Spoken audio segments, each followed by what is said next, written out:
Hey everyone, in today's video we're going to do a whole bunch of FM alignments with the Sencore SG165. This right here is the Sencore SG165. It is able to help us align FM tuners on vintage receivers. I bought it about 2 years ago so I could do this, and I've kind of been putting it off because I don't really know too well how to use it. So I'm going to change that in this video and take you all with me. We need to start with these two receivers because these are the power washed Pioneer and the power washed Marantz. They were just restored completely in my last video, so check that out if you haven't seen it already. Each one of them has some tuner stuff that could be worked out better. And then I've got my Marantz 2270 and my Marantz 2250B. Each of those, the tuner does not work well at all. And then I've got a Pioneer TX 7100 in my garage that has not been touched ever, and it really needs some help, so we'll do that one also. So you're going to get 5 FM alignments in one video. How about that? Where else are you going to get it? Now, I did make a video on this thing years ago. I will put that in the corner there, right there, yeah. And I recapped it and did a brief demonstration on how to use it with the Pioneer SX535 I had years ago. I'll probably watch that video myself just so I can know what exactly to do. But, you know, to do an FM alignment, you need to take your cover off because there's a bunch of little thingies we got to turn inside of the receiver. Yes, I've already nicely scratched my brand new paint, and see, that's why you don't do gloss on here. The SG165 is kind of nice. You've got all your test leads and stuff in here. So this here is the one we want. This is the one for FM. Alright, so I've got the setup here. Basically, when we're talking about doing an FM alignment, we're trying to make sure, you know, all the little adjustments in here are set such that, you know, the signal comes in just perfectly, basically, to put it in layman's terms. So let's start with our receiver. This is the Pioneer SX750, and most receivers of this era have 4 little thingies for your FM antenna. You'll see they'll generally say AM, 75 ohm, and 300 ohm. So this cable right here came with the SG65, and it actually has some instructions on it. I'll disconnect real quick and I'll show you. So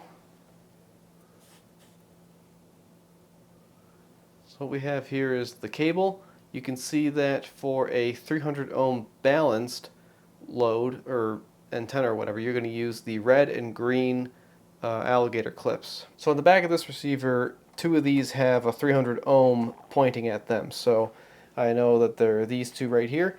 I'm going to take this thing and I'm going to hook up the green and red alligator clips to the 300 ohm terminals, per se. And that's how you hook up the SG165 to your tuner. And then the way we're going to see what we're doing with this thing and how we're making our adjustments is we're going to look at what is coming out of the speakers with the oscilloscope. So I have each speaker, each channel hooked up to the oscilloscope, and we're going to lay them on one another in some scenarios. But we're just going to walk through the instructions. Everything's going to make sense as we go through. But that's basically all the scope is doing, is it's hooked up to the speaker terminals. And then this right here is a frequency counter, and I'm only using this as a reference because this is just an analog knob here, and I don't fully trust it, but I do find that in like from between 188 it's pretty much dead on, but once you get up higher, what this thing is actually spitting out is different than what it says. So like, I'll just hook up the counter real quick here and I'll show you. So I've taken the output and I've hooked it up to here now. So you can see, I'll look real closely at this little hatch here, this line. I think that's perfectly lined up with 98, and we are very, very close to 98. I mean, I could tune it down a little bit to get it closer. You know, that's much closer. So like, I don't have that level of precision looking right there. But now, as I bring it up to 108, yeah, we're at 108.4, so, you know, I've got to look up here and see. All right, I'll bring that down to closer to actual 108. And I'm doing that because in the instructions here for setting the FM alignment, it's going to ask us to set this to certain frequencies. So for example, step 9 is asking for 106 megahertz. So I will set this to 106 megahertz. I'll check here. I'll see, nope, not quite right. We'll set this until it actually is 106. And then we can switch back to our connection to the tuner and go from there. That's how I'm going to do that. This is a Systron Donner 6246A. I got it at auction for like nothing at my old work when they were clearing out a bunch of crap. So that's why I have that. It's just so I can double check this because we don't have an actual digital output. So I think we're ready to start going through here. You can take a screenshot of this with your phone or something, or your computer, follow along, or you can get the service manual on Hi-Fi Engine if they are allowing new members yet. I don't know. Connect measuring equipment shown as in figure 15, and I'll just kind of talk about this. Figure 15 is this. So you can see we've got our FM signal generator going into the antenna, but then we have an AC voltmeter and distortion meter, and that's basically taking the place of an oscilloscope. You can do this with an oscilloscope, or you can do it with this. So I'm probably going to have to translate a few things in here for this so I can make sense of them. So we'll see. All right, here we go. Step 2, set FM SG to 100% modulation, plus minus 75 kilohertz deviation at 400 hertz and 100 dB output. Okay, so I don't have output in dB, but I do have it in microvolts. I have this set to the maximum output right now, so we're just going to go with that. And a quick aside, what I should have shown it earlier is I'll turn on the A speaker. You know, I've got the radio right now. The radio is set to about 96. So I'm going to bring this down to 96. Can you hear that? That is the signal generator right here. So I'll turn this off. That sound goes away. So this is what it's putting in. It's injecting this 400 hertz sine wave, and this is what we're going to use to look at all this stuff. If I put it on both speakers, I need to adjust the volts per division, and we'll be able to see. There it is, right there. So if I do balance knob, yeah, see, and that shows you how great our balance knob is on this thing. It's not good. Okay, anyways, that's what's going on here. So I'm gonna set it to B speakers so I don't have to listen to that crap, and we're just gonna start doing stuff here. Okay, step 1, connect the measuring equipment as shown in the figure. I believe I've got this set up per step 2. I'm not too worried just yet.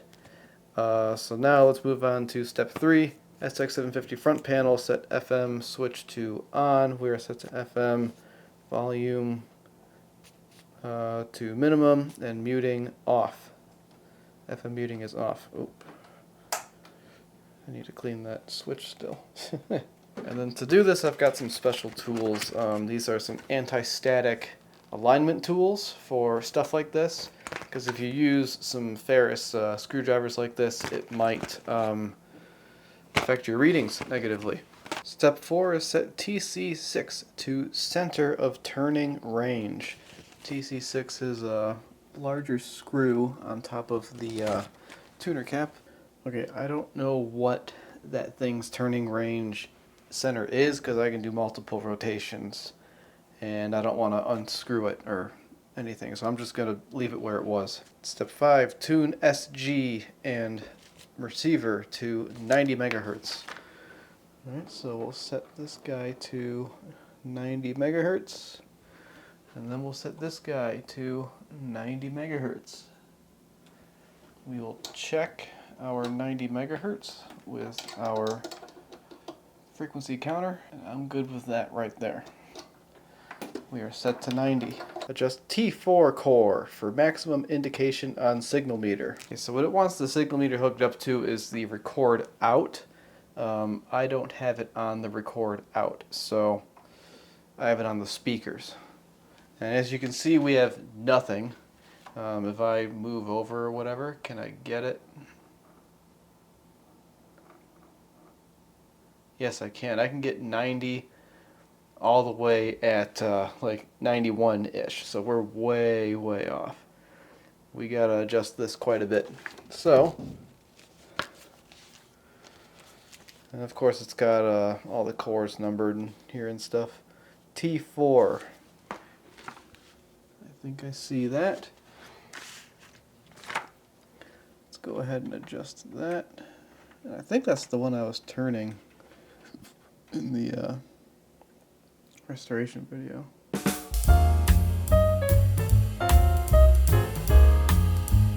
Well, I can't get anything, so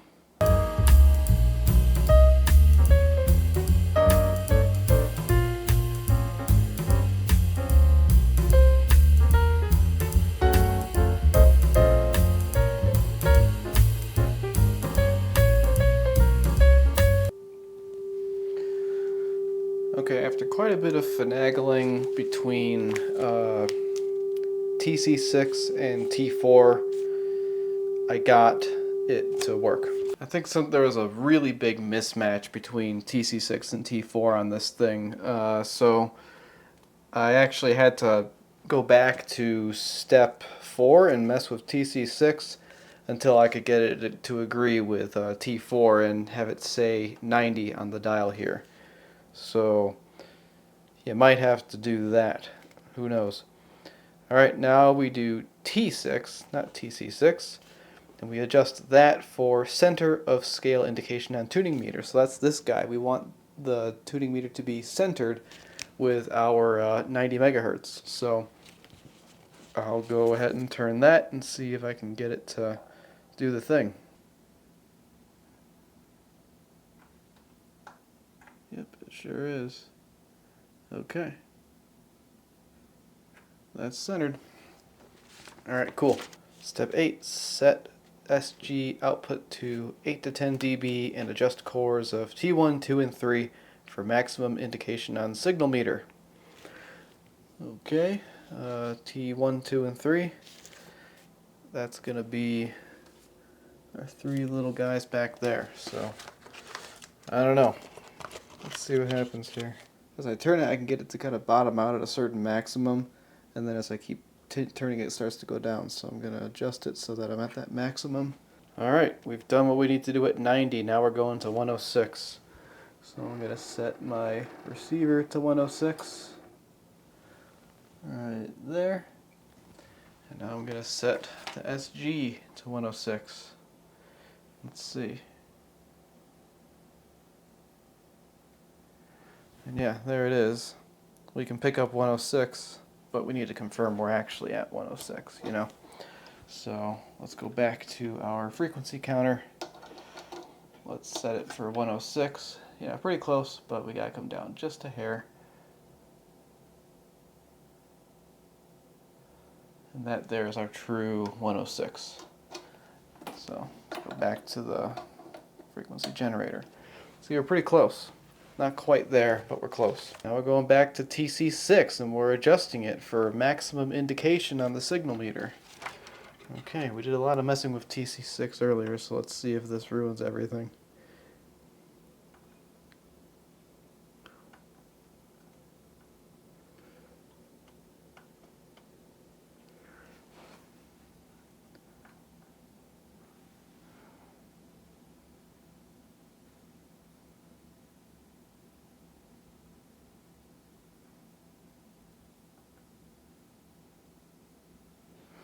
Okay, TC6 is quite sensitive, so I don't need to move it much. I think that right there is about as good as that's going to get. Step 11, set signal generator output to something lower and adjust TC1, TC3, TC5, and TC6 for maximum indication on signal meter. Okay, let's start with TC1. Okay, so TC1 through 6, they are the little screws on top of the tuner cap. Okay, now it wants us to repeat steps 5 through 11, so let's go ahead and do that. Let's go back to our 90. Okay, I've repeated steps 5 through 11, now let's go to step 12. Sorry, step 12 was repeating steps 5 through 11. Step 13 is going back to 90. Once we're back on 90, we're going to do step 14 and set core T5 for maximum indication on signal meter. T5. Oh, that's a new one. But then that one throws off the tuner centering, so let's put that back. Okay, once we've done that, we detune it to noise, it says. So that to me looks like noise. It looks like we're not on a station. Let's check with our speaker. Yep, that's just noise, so that's nothing. So now what we do with our noise is we adjust T6 for center of scale indication on tuning meter.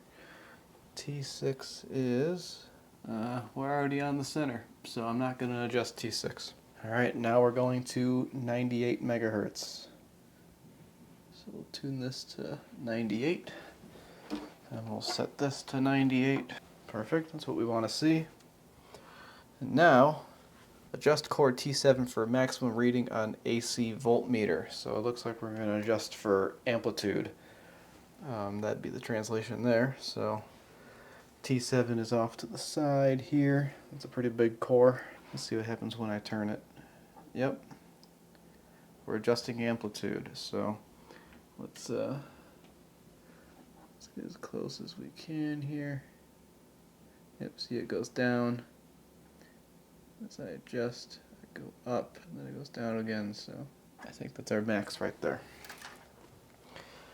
And now, we turn it all the way back up again, and we adjust VR1 so the signal meter indicates 5 on the scale. It's our last step. So like this guy right here.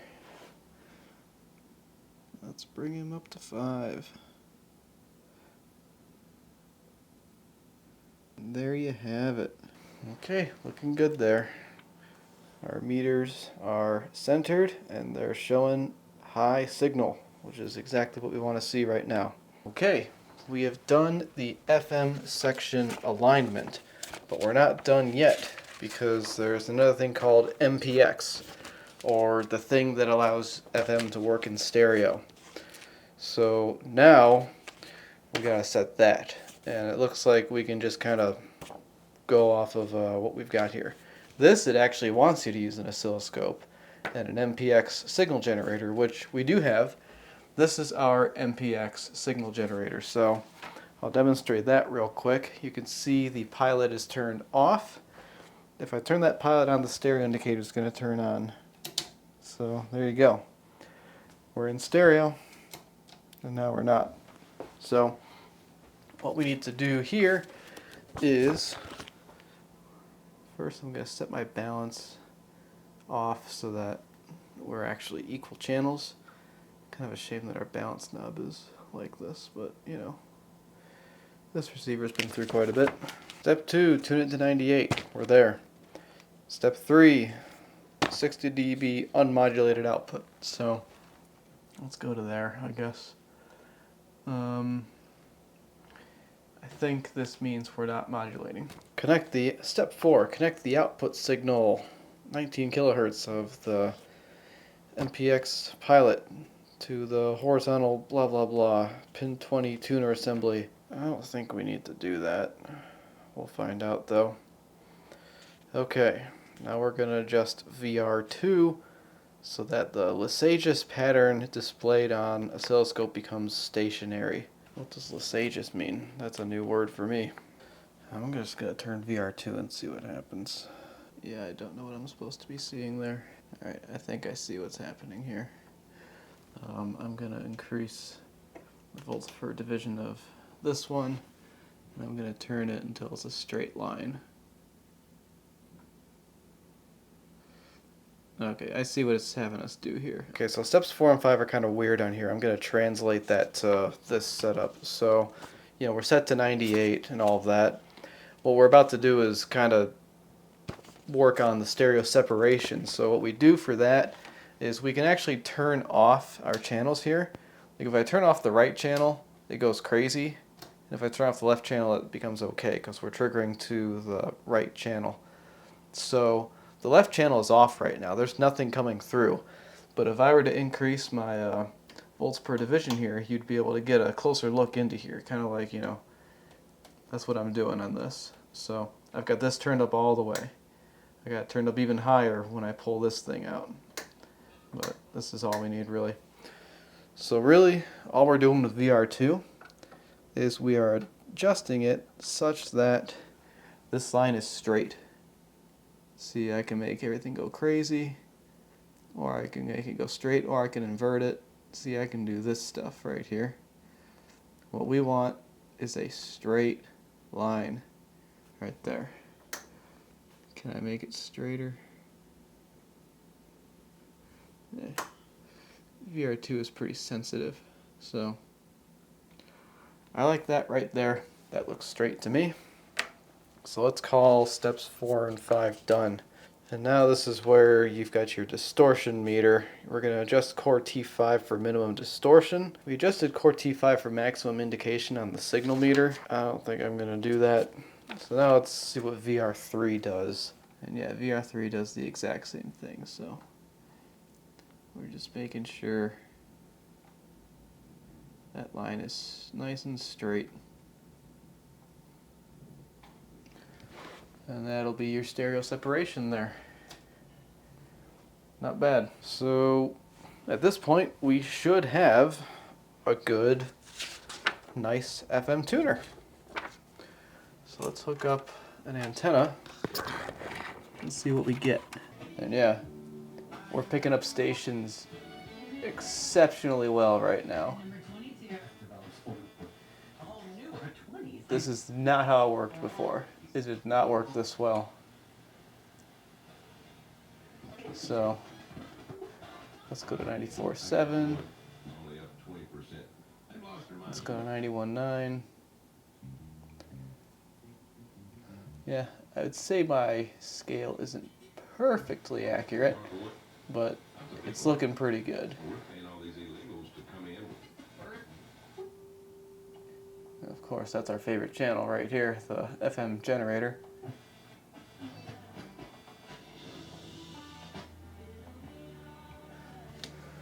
Cool. Our radio works excellent once again.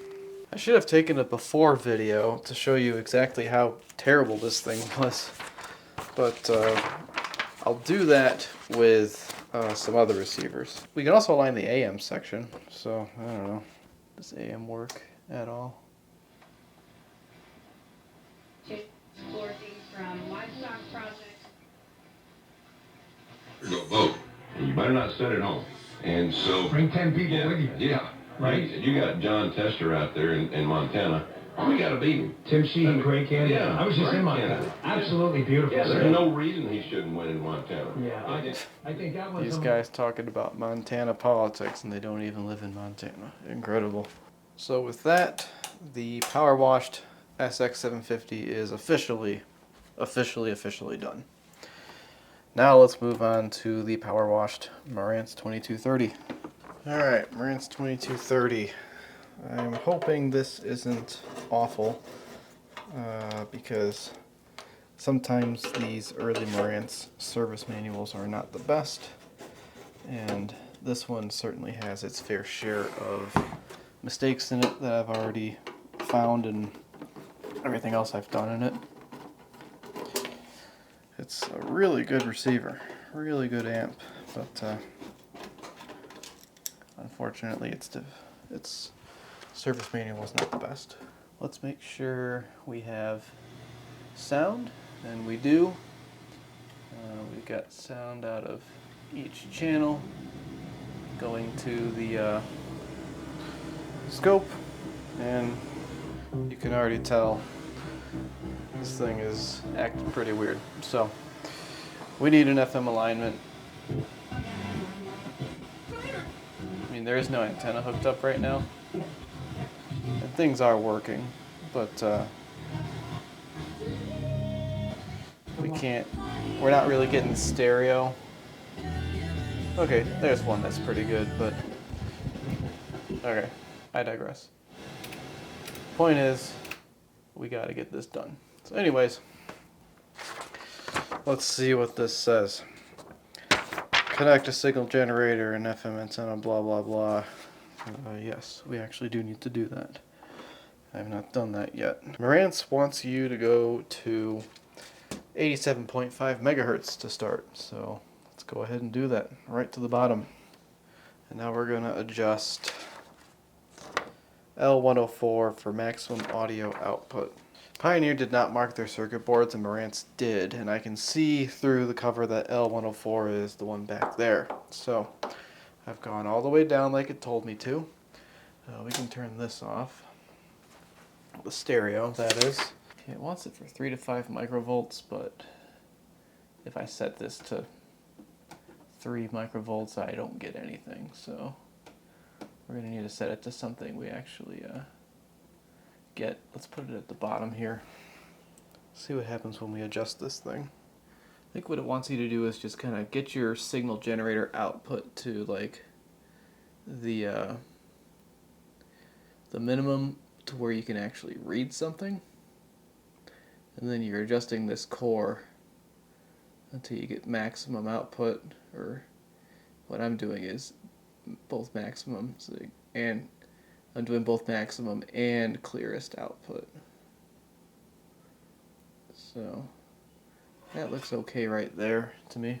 If I bump up the signal, looks good still. And yeah, I think before when I had it set down there I could barely see anything, so now I've got a much clearer image there of that signal. So that's pretty okay. Okay, now we're going to 108.5. We're going to go probably to the end of the thing here. Bring this up to 108.5. Hey, look at that. We're already kind of there. Now we're going to adjust trimming cap C106 for maximum output. So I see it. C106. There we go. Okay, adjust for maximum output. Okay, that's not easy.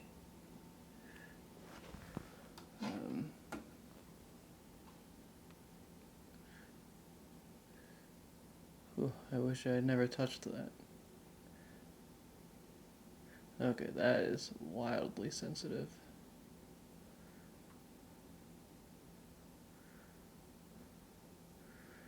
Yeah, I'm barely moving at all to make this happen.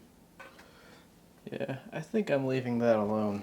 That is so sensitive, I can barely get anything different out of there, so that's what I'm gonna do for C106 there. Repeat step 2 and 3 until no further adjustment is necessary. So what that means is I'm gonna do step 2 and I'm not redoing step 3. So step 2 was the 87 megahertz, 87.5, sorry. Alright, now we're going to 90 megahertz. With Marantz, I'm not sure if you're supposed to have the pointer like in the middle of the number or what, but I'm just going to call it the middle of the number. Because that's how I would prefer to use it, you know.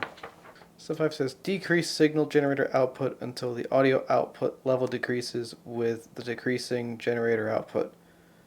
Adjust antenna coil L101, RF coils L102 and L103, and IF transformer L105 for minimum audio distortion. So I think what that means is it wants you to get it to a point where it's kind of distorting, kind of like we did earlier. I don't know. Let's just kind of do this until this looks right. If I can get it to be bad.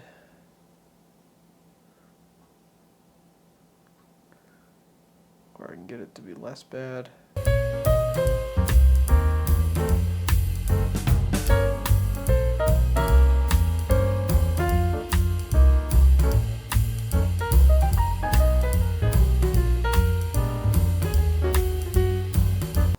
So for that step, I just basically adjusted those things all until this looked the best it could.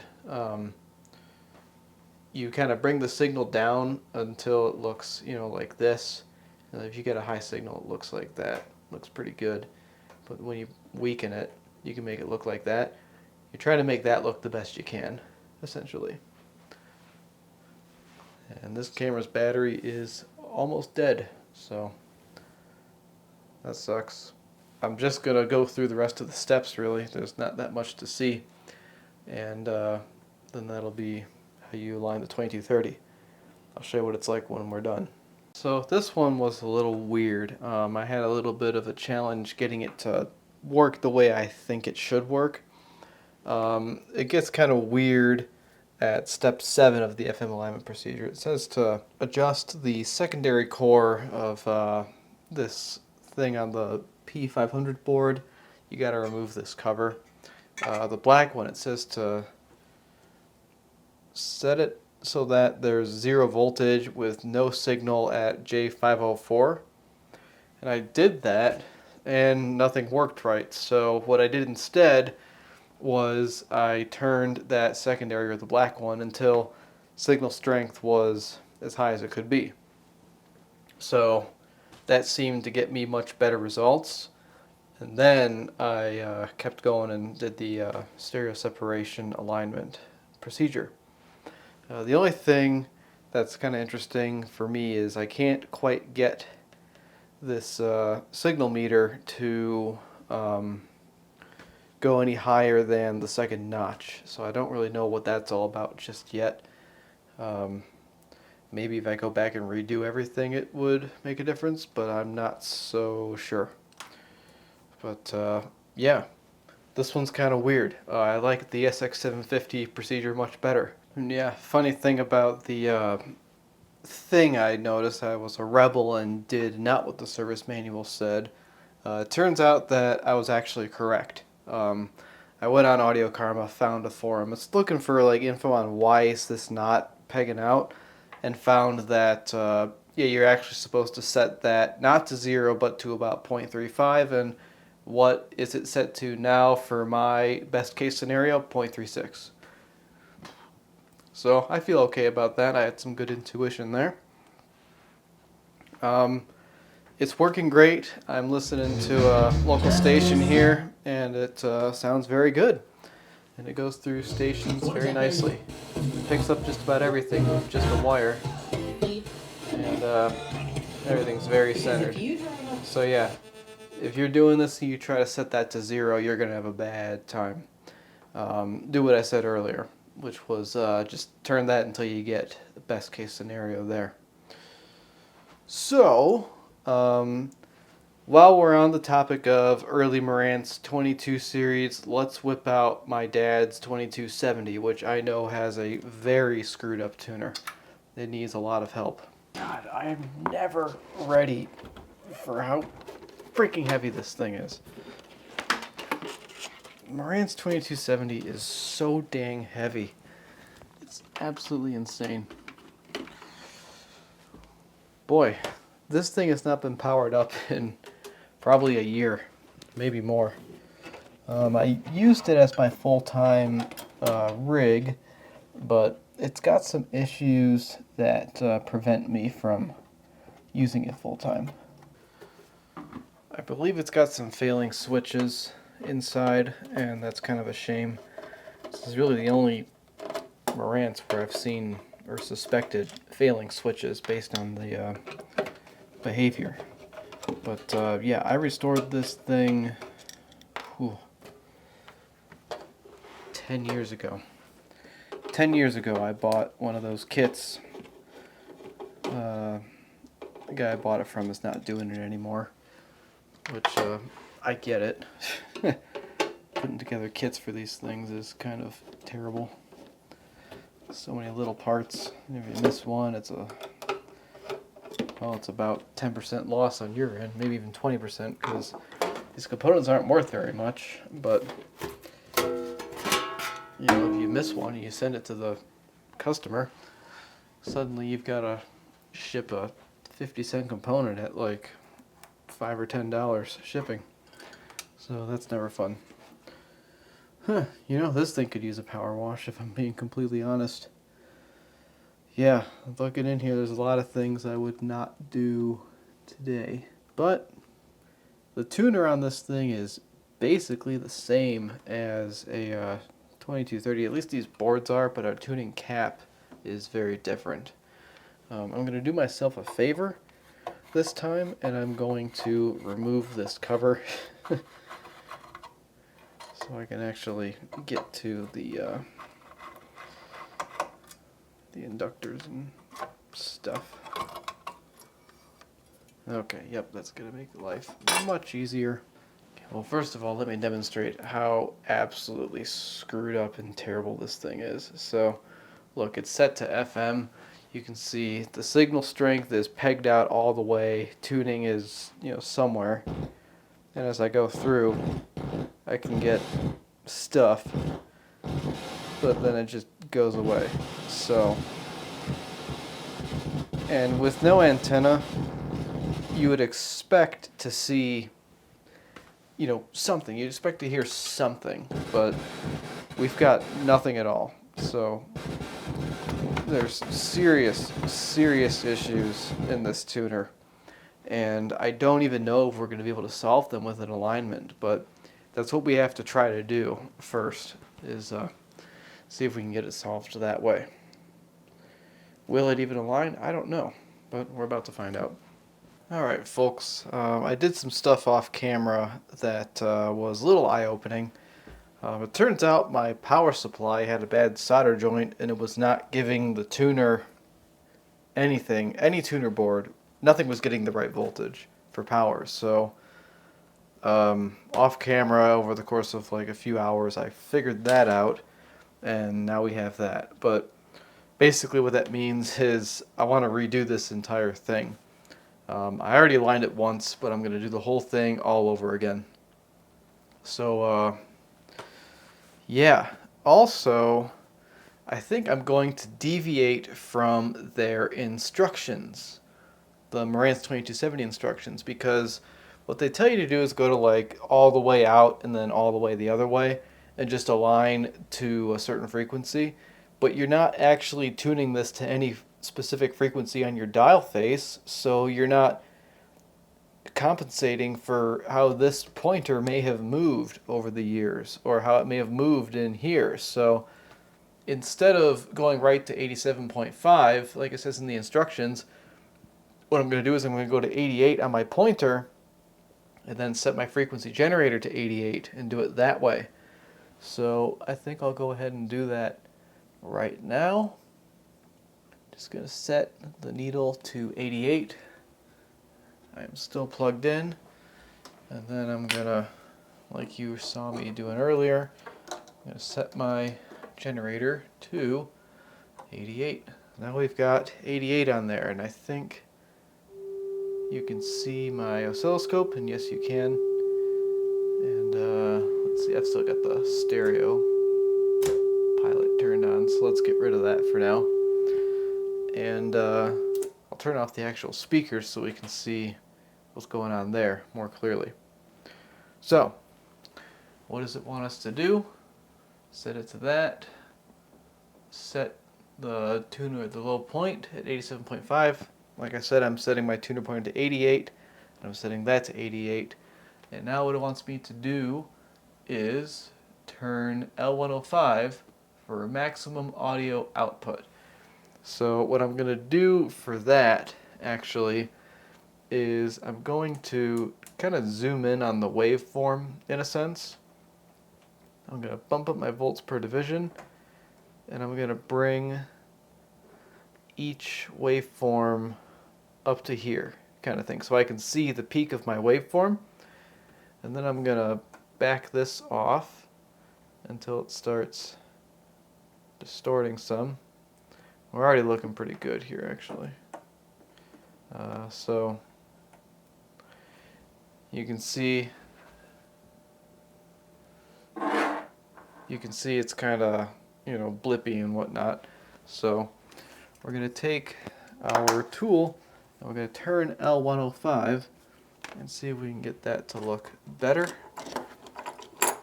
or get a higher amplitude. Let's see what we can get when we do this. Okay, so if I turn it, it goes away. And there you can kind of see, like, there's a little tiny range where I can get it to adjust for maximum output. So we've got that good right there. Now let's change the instructions again. Let's go all the way out to 108 on our pointer.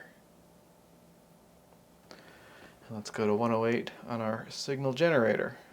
And yeah, we're pretty well aligned already since we've got the waveform looking pretty good here. Okay, so for this part, we are turning C106. C106 is up here, so if I recall correctly, this is one that is extremely sensitive. So let's go ahead and turn that some. Probably just gonna make it worse no matter what I do. Yeah. Alright, that looks like maximum output there. I'm gonna leave it right there. Okay, so now that we've kind of aligned to what our actual dial face is versus our pointer, now we can move on to step 5, which is going to 90 megahertz. So, and again, I'm kind of looking dead on with one eye and centering the pointer with the number. All right, we are at 90 and it's looking pretty good on our scope already, but we still need to adjust our L101, 102, 103, 104 coils for minimum distortion. So basically minimum funkiness on here. Oh yeah, this is already way more sensitive than it was before. So, like, I couldn't get anything in the X10 setting before, and now I'm actually getting a signal. I can actually pick it up. So, let's set that right around there. So basically what I'm doing here, you can see I'm turning L101. I can make it go kind of good, then bad, then good, then bad, and I'm alternating my rotations as I do that. So what I'm doing is I'm adjusting my signal so I can see where that middle part is, basically. Because if my signal is too strong, like this, I have no idea where center is, right? So let's bring it down to the number 4 right there. See, now I can actually get an idea of where center is. Let's bring it down to 3 actually. There, so you're turning this until you've got the best looking thing, which I think is about right there. So we've done that for 101. Let's move on to 102. Same thing. Oh yeah, we got a big improvement when we turned to 102 actually. Alright, I like that for 102. Let's go to 103.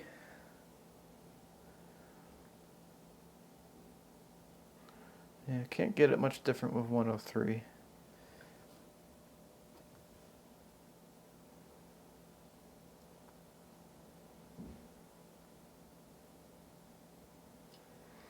And 104. Like that. And then 106, which is this big one here.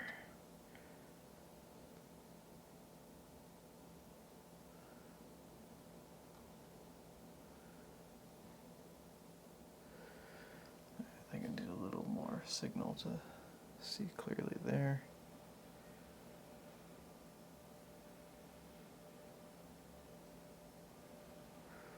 Yeah, I like that for 106.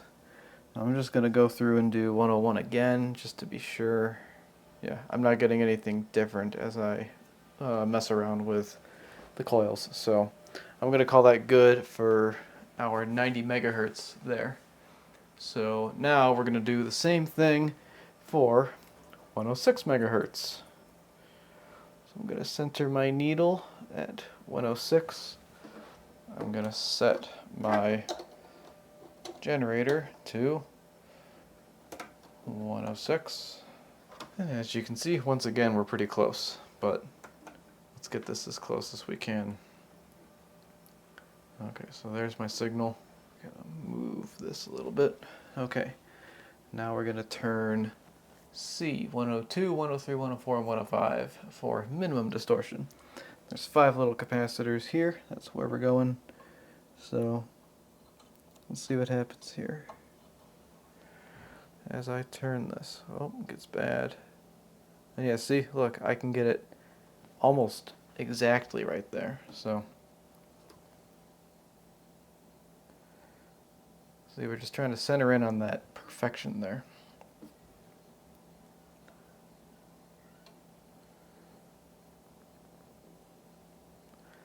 So that's pretty good right there for 102. Let's go on to 103.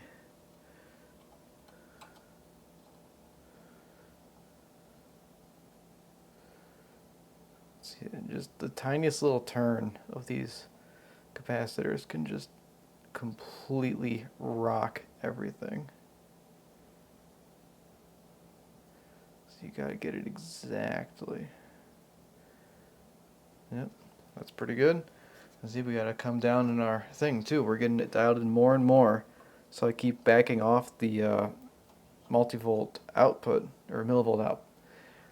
So I keep backing off the output level of the generator as I rein this in closer. See? 104. Again, just got it even tighter. Let's back it off some more. Let's go to 105. What do we get?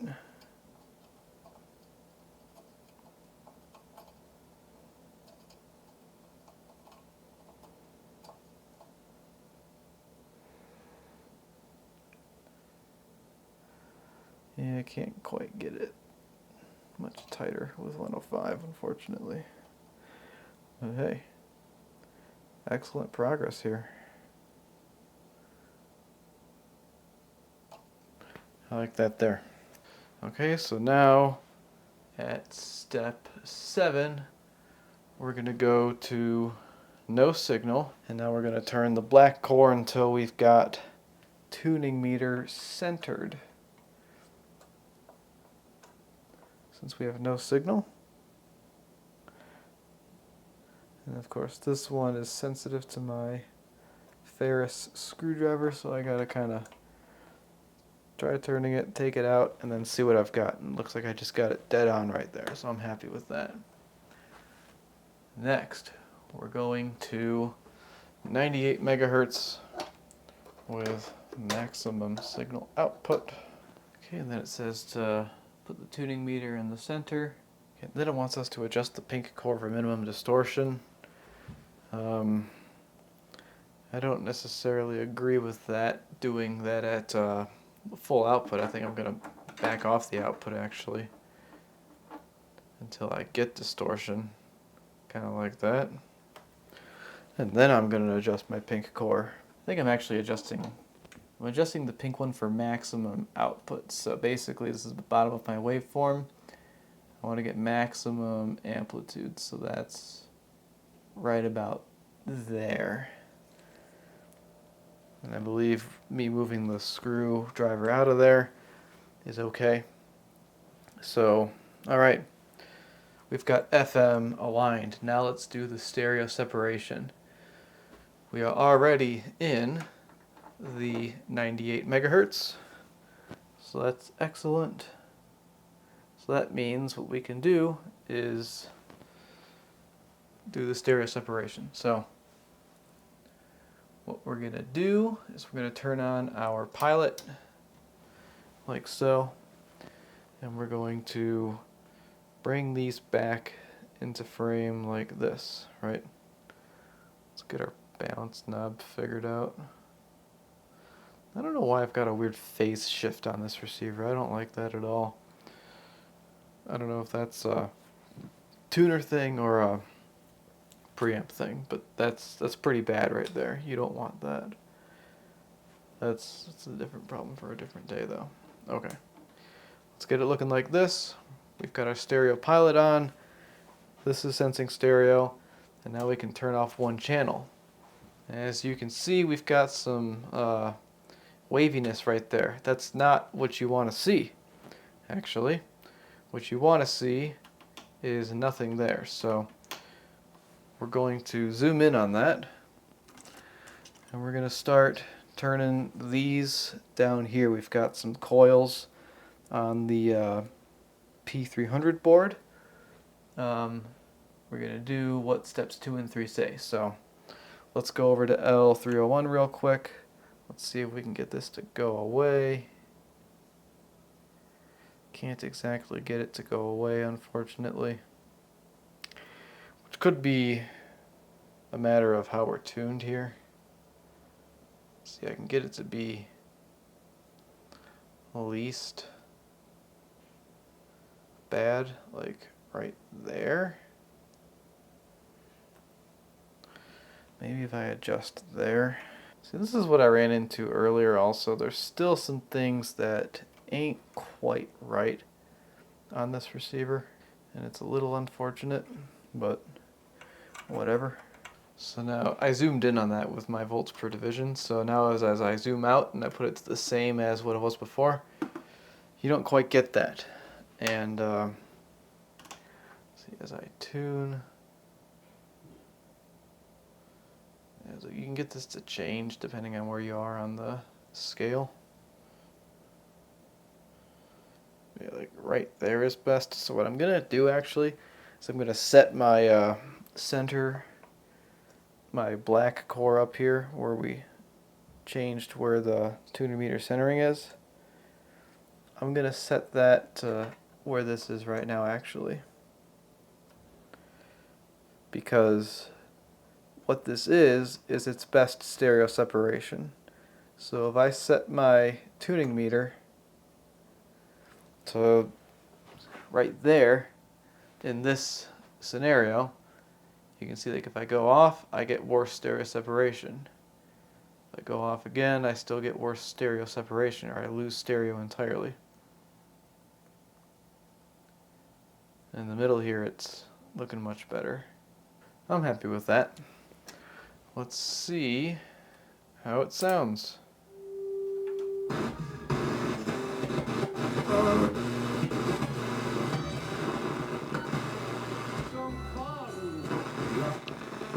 Let's get an actual antenna in real quick. Add a little piece of wire to our fun. Get some external stuff.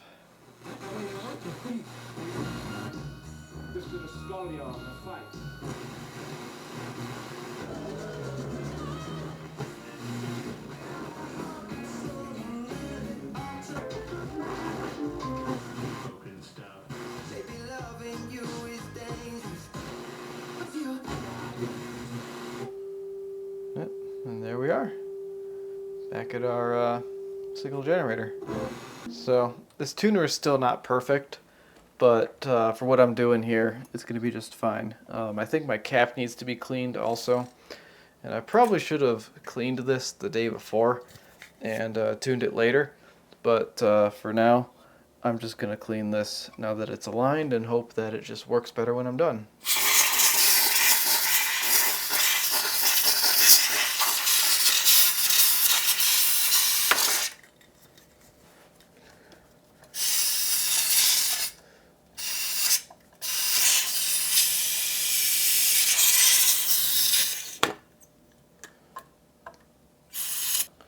Well, unfortunately that's the can of the WD-40 contact cleaner, so now no one can freak out over how I just sprayed my tuner with WD-40.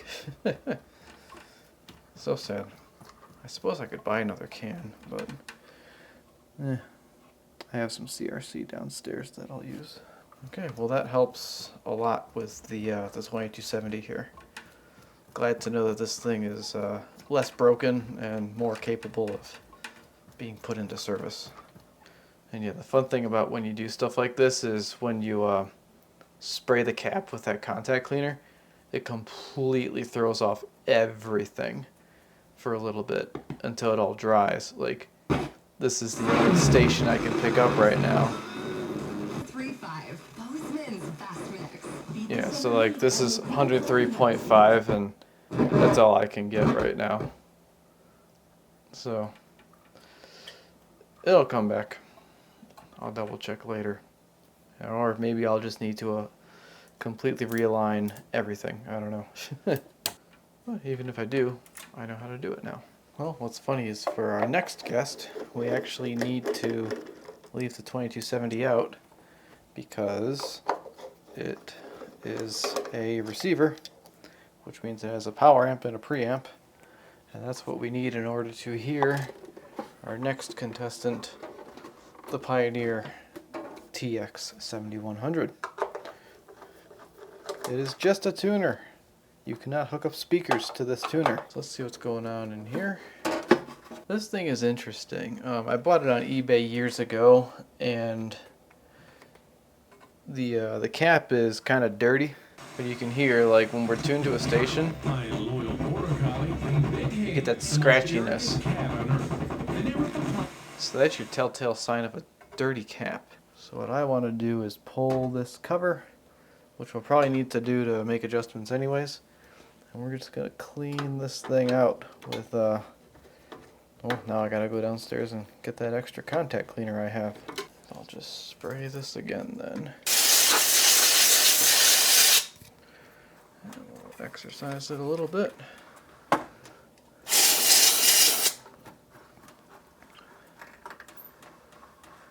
I'm going to let that dry, and then I'll come back and do some more stuff. Alright, I've been editing this as I've been moving along, and I've done a okay, sometimes not good job of showing everything that should be shown here. So we're going to walk through and align this TX7100, and here are the instructions from the service manual, and we're just going to start going through them. Alright, so hooked up, we are tuning to 98, so let's see if we can get that real quick, and yeah, there we are.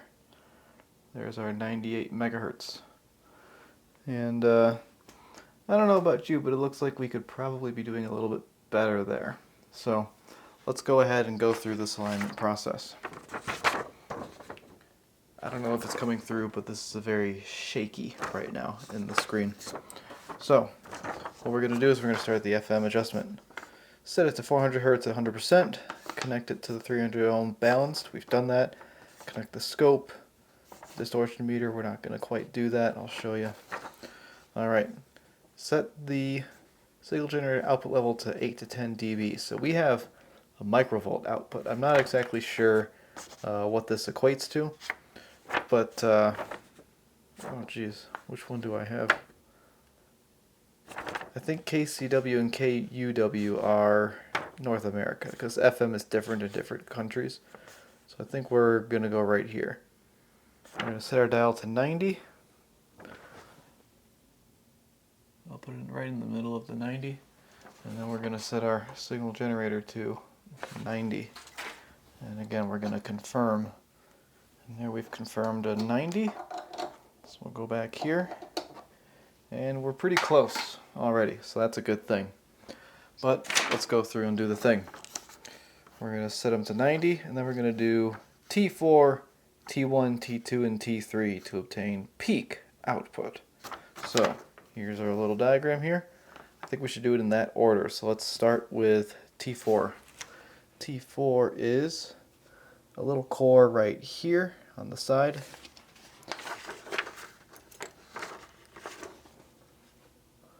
So let's see what happens when we turn T4. Okay, we get some stuff happening here. Let's increase our volts per division so we can get a little closer look at what's going on. And yeah, let's see. So here's where we have to lower the output. I don't talk about this clearly enough in the other segments. So what I'm doing right now is I'm turning this core right here. Like this is all me turning it, and nothing's really changing. But we're definitely changing things. We just need to get better resolution into what's going on. So if you think of, so we're going to take this down to X100 and see what we get. So we still get a pretty large range in which we can see that. So now we're going to start pulling back our output until it starts to look fuzzy. Still getting it, so let's go to X10. Still getting it, so we've got a very sensitive tuner here actually. Okay, so here's what I've done. I've gone down to X10 and I'm bringing this down until it starts going crazy. So I see we're going crazy now. Now I'm going to turn this core again and I'm going to see if I can get this to be better. And look at that, I actually can. So that's one rotation one way, I'm going back the other way, and I'm going to turn around and see. So about right there is the best. Let's come down even lower. See if I can get even better than that.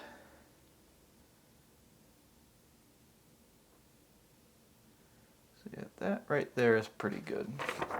It's about as good as we'll get there. So now that we've done T4, let's do T1. T1 is off to this side here. So now let's rotate T1 and see what happens. Nothing really happens as we rotate T1, which is suspicious, actually. I don't remember where I had it now because I've rotated it so much. So I break down that microvolt output. Can I get it to go completely out? That's weird. I don't know why T1's not doing anything. Let's go to T2 then. T2 is going to be this one here. Let's try turning that one. Yeah, see, I can get it to be fuzzier, and then I can get it to be pretty tight right there. And I can get it to be fuzzy. So let's tighten that up.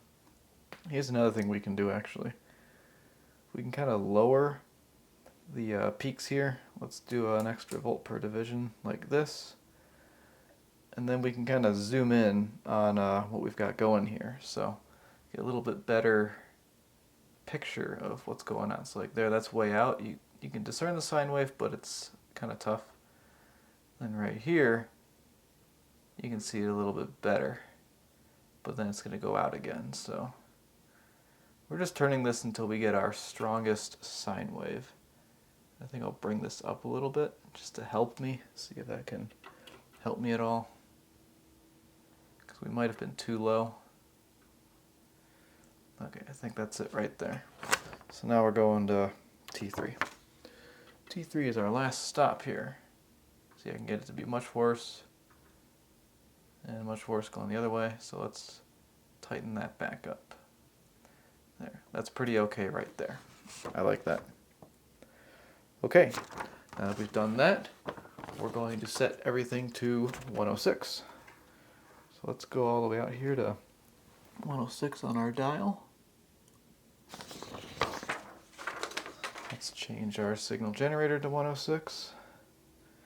Check it with our counter. So there we are, 106. It's actually looking pretty good, but that's because I had to turn the microvolt output back up. See, we used to be able to get a signal with X10 on the other side at 90, but now we can't with 106. So maybe there's some further alignment we got to do here. So let's go to CT4, CT1, CT2, and CT3. Alright, those are the little screws on top of the tuner cap. So that's kind of interesting.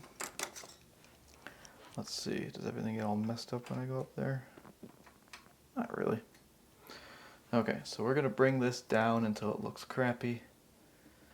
Yeah, kind of like that there. See how I've got, it looks okay, but then I can get like the other guy flashing over and then it looks like that. Let's go to right about there. So let's start now. Let's go to, first one is CT4. CT4 is going to be this little flathead actually. So looks important. And let's turn it. Oh boy. Oh boy. It's very sensitive. Very sensitive. Yeah, okay. It's gonna take me a minute to get that back.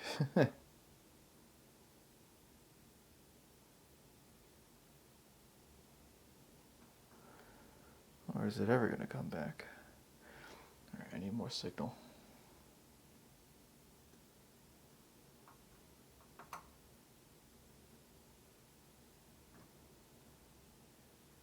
Okay, there, it's back. So now I know to barely turn this thing. Alright, let's bring our output down a little bit. See if we can really... Oh yeah, see, that's already better. Like, I couldn't really see it at the minimum of that before, so... Yep, see, this is actually really good. So I've got this quite close, I think.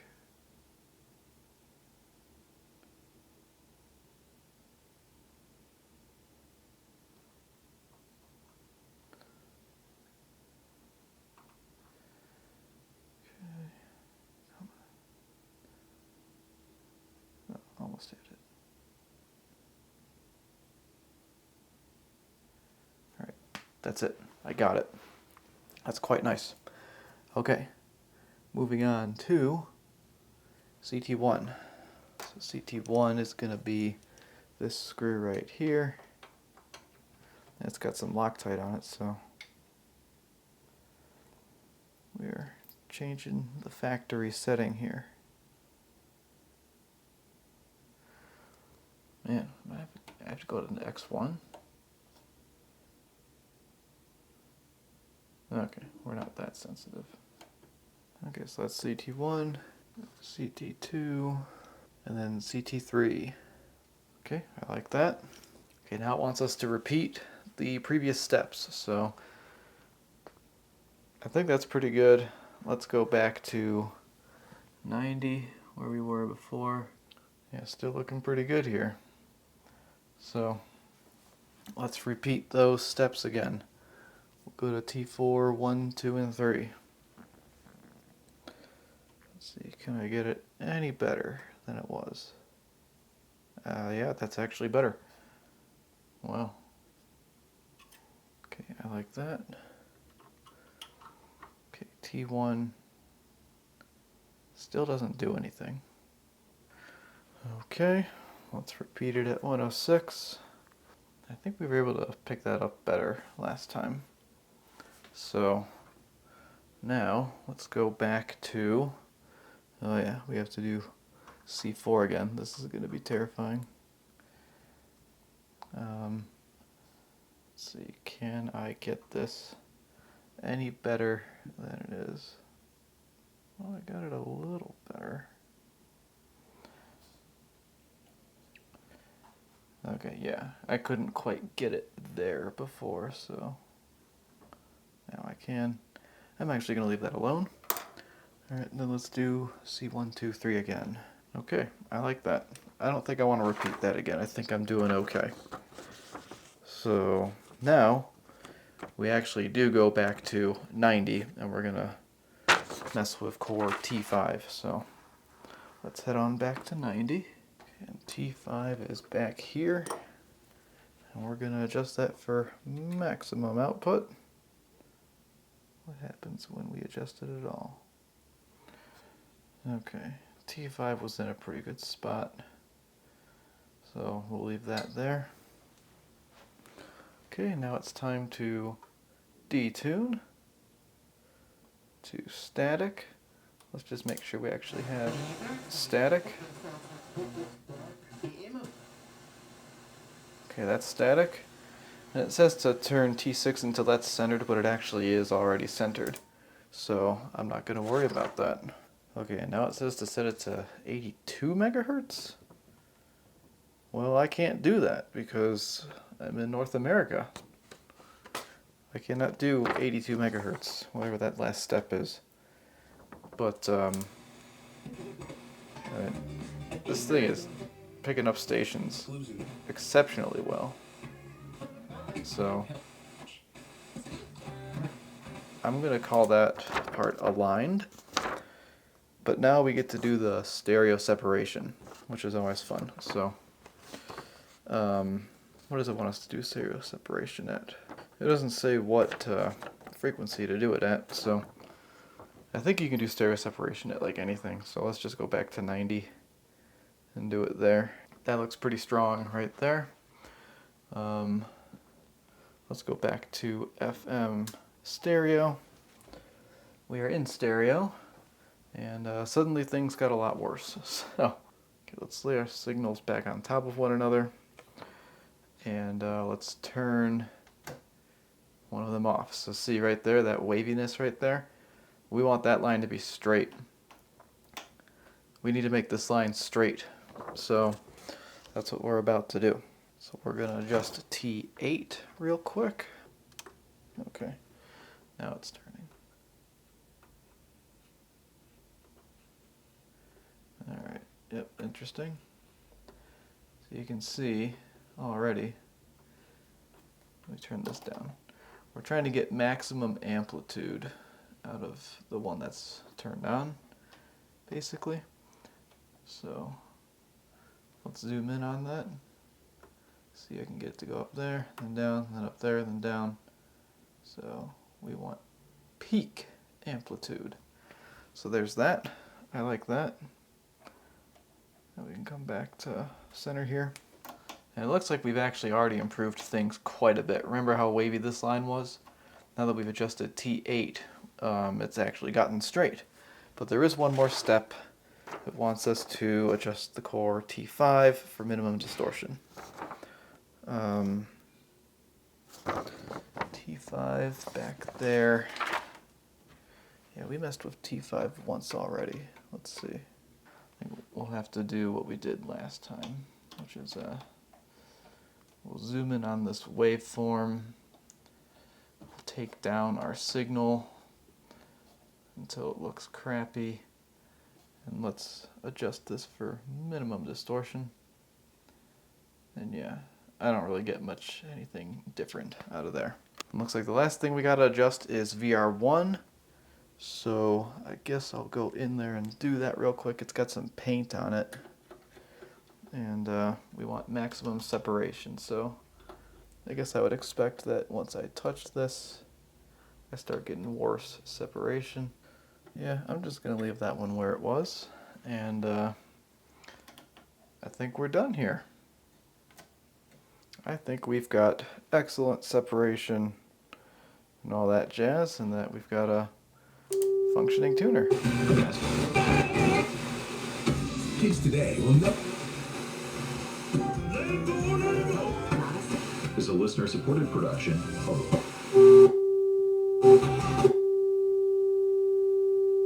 an alternative message. Yeah, not even an antenna hooked up, so we're doing pretty good. So yeah, I hope that it explains a few more things about this, like just kind of zooming in and making sure your waveform is as clean as possible by weakening your signal. It's kind of like you're trying to get to the mountaintop, I guess. So think of it as like you've got this hill, right? And then you've got this line right here. Like this is your 100% signal. Like this turned up all the way, the microvolt output. So like you're looking around for this peak, but everything on here looks exactly the same in this area. So let's say we go up here to like, I don't know, 25% signal or whatever. Suddenly, only what's up here looks the same. And you can get it, so you're just sitting right here. And at this point, with the minimum microvolt output, you can see the clearest signal right here. Instead of at 100% down here, you're just turning this core or this cap or variable resistor, and you don't know where center is. You can't find it. Center or top being, you know, this right here. This is where you want to be. This is all we've been doing this entire time. It's just trying to find the perfect little spot. So when you weaken the signal, you can see it more easily and you don't have to spend any time guessing. If that makes any sense. Okay, there was a comment in the last video. How are the kitties doing? They are both great. Sadie is here helping me out. She loves to hang out on the couch while I do stuff when she's not asking for attention. And she's very sweet. And Hodor is downstairs. And he is great also. But yeah, let's get back to what we're doing here. Now we've got the Marantz 2250B. And we're going to go through and do the FM alignment. Longtime viewers of the channel will recognize this receiver because it's basically what started the channel after the Magnapans. Funny story about that.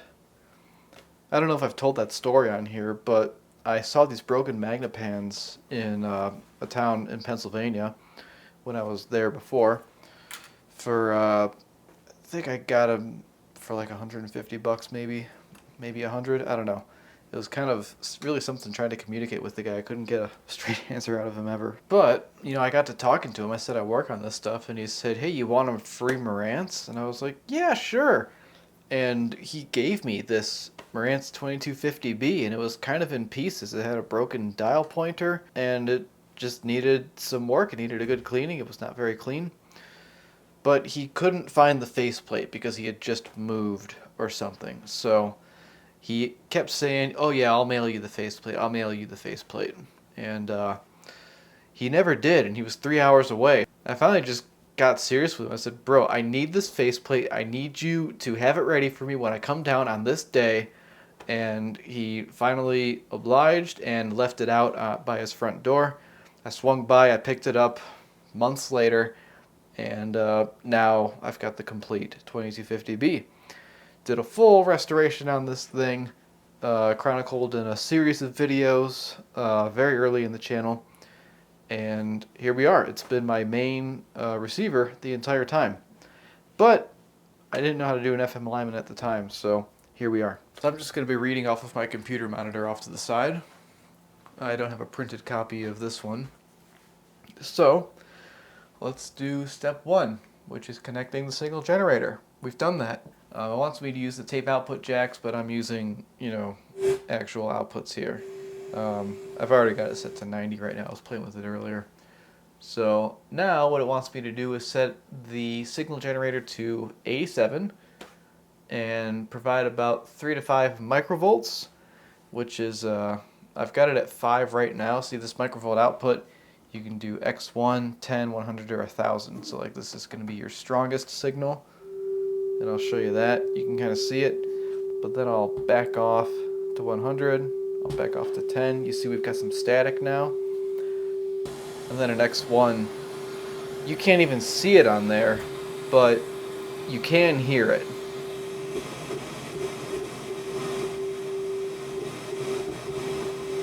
So that's what's going on there. And I've got the scope hooked up to the remote speakers and my speakers hooked up to the main speakers. So that's how we're able to hear all of that. So it wants me to go all the way to the end. Set this to 87, which I'm gonna set that with my frequency counter. There's 87. You can't see that, but trust me, it happened. And this keeps freaking happening to me. I mean, I don't know. Oh, would you look at that? 87 and 87. So let's back this off. It says to give it 3 to 5 microvolts. Like I can't see anything, so I think I'll just give it 30 instead, or 10. Okay, whatever. Let's go right here. Kind of like I was saying, we want to. And I can increase the volume here. Let's look right there for now. Let's start there. So, we're at the low end of the stuff. Now we get to adjust coil L104 for maximum audio output. Where the F is L104? Yeah, we're going to take this cover off because I can't read through there and As far as I'm concerned, Marantz did not provide a a pictorial representation or illustration of where each thingy is. Okay, L104 is back there. So what does it want us to do with L104? Obtain maximum audio output. That is a popular phrase we keep hearing in this. So we're looking here. Let's see what happens when we turn L104. Hey, would you look at that? See, it used to look like that. I turned it a little bit, and now we've got a really strong signal. So already we're off to a great start. Let's bring down that microvolt output. Let's give it that 3 to 5 it wanted. So there's the 5. I'm going to put it at the 10-ish or whatever. Alright. It looks like, yeah, I can get it a little bit tighter there. Oh, I lost it. Pretty sensitive here. Okay, that looks pretty good to me. I'm going to leave that there. Now we've got to go to the opposite end. We're going to set our signal generator to 109. And again, it's a good thing I've got this counter because I actually don't have a 109 marking here. This goes up to 108 and then beyond it's like, who even knows? There's 109. Go back here. And yep, we're pretty close, which is great. But let's bring this down a little bit more. Oh, interesting how we gained amplitude like that. Pretty interesting. Alright, so that's bad. We'll have to leave it here because we got some junk going on there. So let's go turn, what is it? C106 for maximum audio output. C106 is the one furthest to this here. And I have this tool for that. It looks like we've got a little dab of stuff on there, so whoops. Can I even turn it? It's got some junk on it from the factory, so alright. Oh. Well, that helped. How much did it help? A little bit.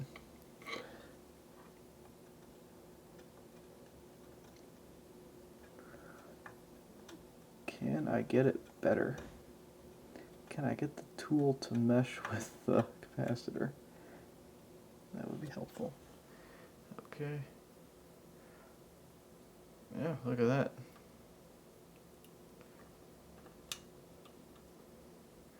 Okay.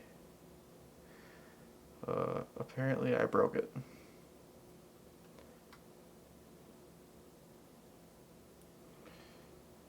Yeah, I can't find that anymore. Jeez.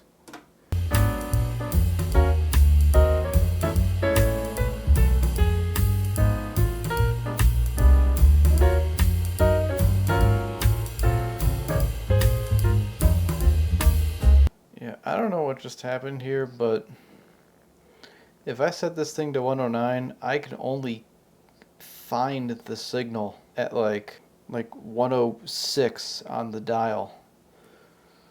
So I must have broken something. Or something. I don't know what just happened. This is really bizarre to me. I'm sad about it, honestly. Because I got it close and then I turned a little harder and suddenly it just wasn't there anymore. So I really don't know what that's all about. Okay, well, sometimes all hell breaks loose when you're doing this stuff. That capacitor is broken. So, you know, here they are. They're in here. They're these guys right here. Those ones. And I was just turning, you know, C106. Here it is right here. And suddenly it just wasn't giving me what it was supposed to be giving me. I couldn't find 109 on here as I turned this capacitor. So I tried moving it around. Like if I pushed down on it, I could get things to change and get things closer to that 109. But yeah, just nothing would work. So I just tried a few things, made it worse, and then as I removed it, there's supposed to be like a ring going around here of this brown material. Here is some of it. It's on my finger now, and well, it's got the metal. If I flip it over, it looks like that.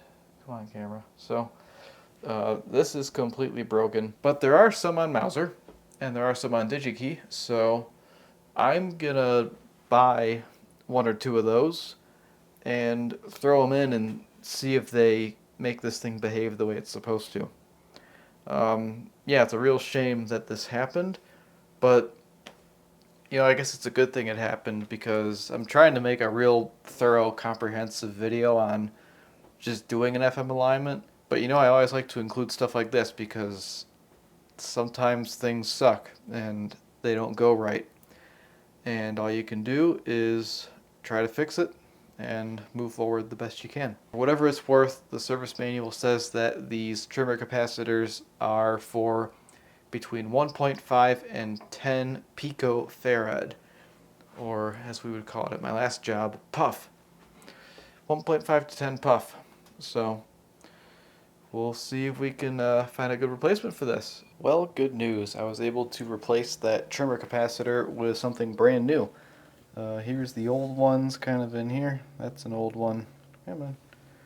There we go. That thing with the ceramic ring around it next to the tower looking thing. And then in this last section here, C106 is right in there. My God, the camera is doing so bad right there. You can see C106 right there, that yellow one. It works great. So that new capacitor's range is 3 to 10 picofarad, and the old one was 1.5 to 10. So turns out we don't need that 1.5 to 3 range for C106 in particular. So that's pretty cool. And I'll show you. We've got a radio back. So that's pretty great. And it's actually tuning quite well. But one thing this one's doing that I don't like is the signal strength is reading high, even though we're tuned to nothing. So hopefully there's something in this alignment procedure that will allow us to get back to that being normal. I also replaced the lamp housing with one of those 3D printed ones that I bought on eBay a long time ago. It's pretty good. It works. It's much better than the old melted broken one. And I've got incandescents in here, so we'll see how it holds up. It'd be a cool thing to buy a 3D printer and sell those, I suppose. But I don't have a 3D printer. I don't really plan on buying one. Besides, you can buy these on eBay anyways. So, where were we? I think we're just going to start from the very beginning instead of doing a repeat of what's already been done. So let's follow the instructions and hopefully we don't break the other trimmer capacitors. Okay, we are connected. We're going to go to 87 megahertz on this thing. Yeah, look at that. So we're at the far end of the tuning. We're going to set it to 87. Okay, set the signal generator to 87 megahertz and provide about 3 to 5 microvolt. Place the tuning pointer at the low frequency end by rotating the tuning knob and adjust the core of oscillator 104 to obtain maximum audio output. So we're at the far end. We're going to bring this down to 3 to 5 microvolt. Alright. It looks like we gotta hang out at about the top of the 1x end. So I'm going to adjust 104 for maximum audio output. 104 is the one next to C106, the one I broke earlier. And it wants this size. So let's see what happens here. So you can see I'm trying to get that as good as I can. Can I get it without the flashing of the... I'll call that good. Okay, now we're going to set it to 109 and rotate it so we're at the high end of the tuner. Call that 109. And there you go.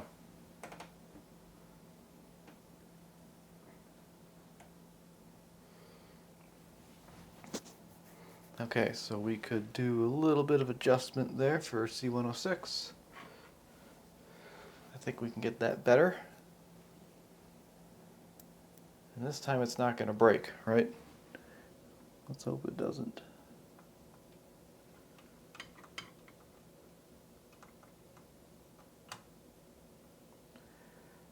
Okay. Yeah, see, look at that. Oh, not quite. Can't be touching it. Because that's how sensitive this thing is. Yeah, the minute I take my tool away, and I'm using the right tool, by the way.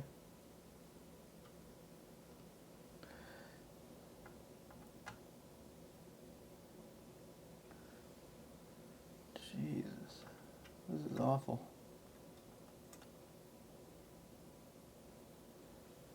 Okay.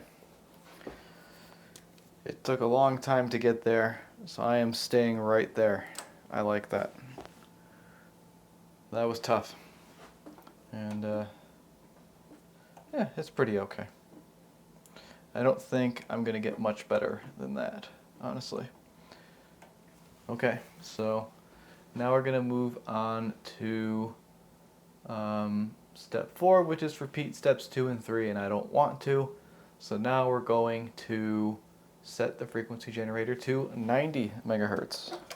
We're going to tune the receiver to 90 megahertz. Okay, it says once you're at 90, you're going to bring the signal generator down until you see, less signal per se. So we have to go to the X1 multiplier for that.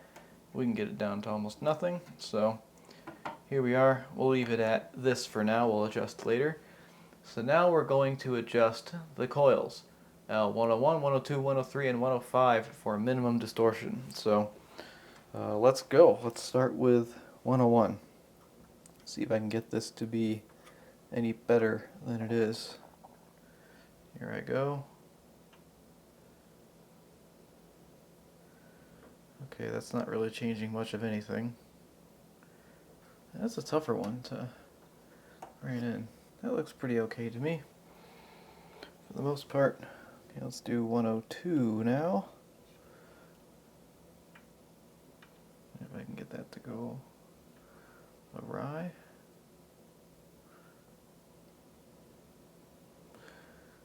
Yep, that's pretty good there. Now let's do 103.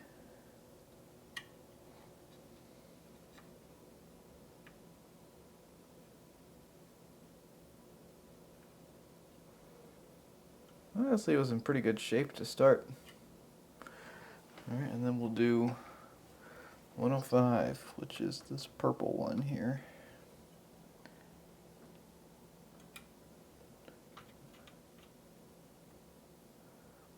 Hasn't been turned in 50 years. Yeah, we'll go right about there. Small adjustment. Okay, I like where we've left that. Now we're going to go set the signal generator to 106 and tune the receiver to 106 as well. You know, it appears we're pretty far off here with our 106 setting, so now we need to adjust C102, 104, and 105 for minimum distortion. These are the same kinds that I broke earlier, so I'm a little terrified to turn these, but I do know that I have spare parts that will probably work in their place. So let's see what happens here. I'm going to apply very little force. Okay. That turned and it does not appear to have broken. I do not appear to be able to get 106. Let's see if I tune it a little bit lower. Can I get it? Okay, let's see if I can get it with 104. Try and do the same thing, not break it. Okay, I don't really know what's happening here, folks, but I cannot get 106. So I'm going to have to tune my receiver a little bit lower than 106. Let's see if I can get it that way. So there I am, I'm a little bit lower. Yeah, I can kind of get it there. Alright, let's see if 105 can do the trick.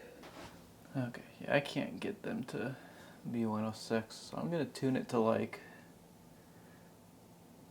the edge of the 106 and see if I can just kind of... Okay, I think I'm going to call that good. And here's kind of what I meant by like I can't get it with the 106. Like if I zoom in here, I can show you like I have to put my pointer right there. And yes, that fly has been the bane of my existence. I'm probably going to try to get rid of it soon.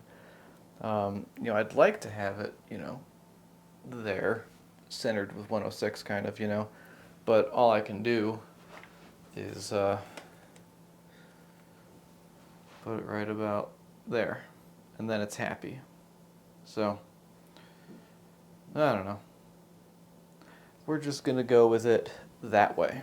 And that's allowed me to get a reasonable signal at around 106. And I never want that to be...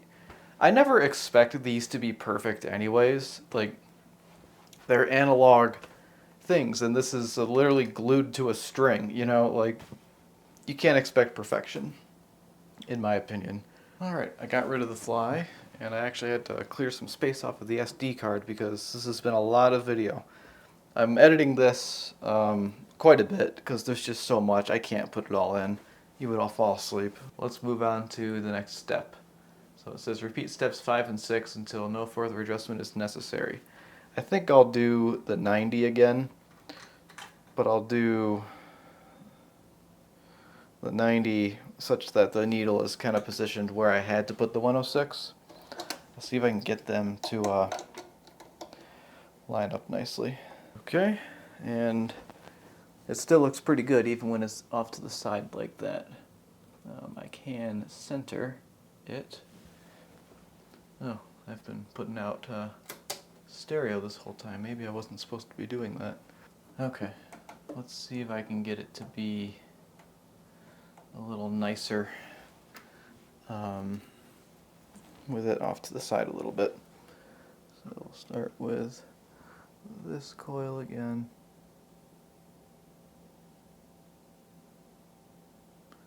We want a strong signal, right? Nah, I can't get that to happen, so I'm just going to center it back up at 90 like I had it. Okay, we'll call that good. And I don't want to repeat step 5. Or, sorry, step 6. I don't want to go back to the 106 and do that. Okay, now step 8. Adjust the secondary core of discriminator transformer L201 so that the center tuning meter points in the center with no signal applied. Let's get over to a no signal situation.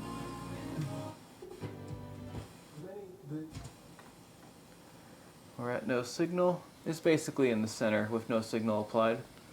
So I'm going to call that good. Next thing it wants is SG298. Alright, here it is, folks. This is what I wanted.